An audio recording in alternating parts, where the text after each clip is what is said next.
lo udah ngerasa paling oke di circle pertemanan lo, berarti itu tandanya lo harus pindah. Alias lo itu udah jadi ikan yang besar di kolam yang kecil. Artinya apa? Artinya lo udah nyaman di posisi yang seperti itu dan tidak bisa berkembang lagi kecuali lo ganti circle lo. Karena dunia itu luas guys, your maximum is someone minimum.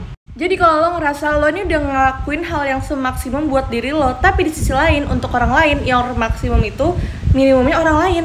Jujur kemarin gue tuh baru banget kelar seminar dan gue ketemu teman-teman yang keren banget. Like, what do you mean anak umur 18 tahun bisa ngehasilin 100 juta pertamanya? Anak SMP udah punya coffee shop.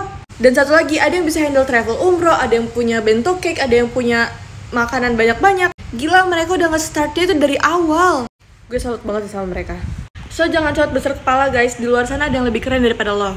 Harus selalu jadi gelas kosong yang bisa menerima informasi dari manapun dan kapanpun dari siapapun. Jadi, menurut kamu mendingan jadi ikan yang besar di kolam yang kecil atau jadi ikan kecil di kolam yang besar? Let's discuss!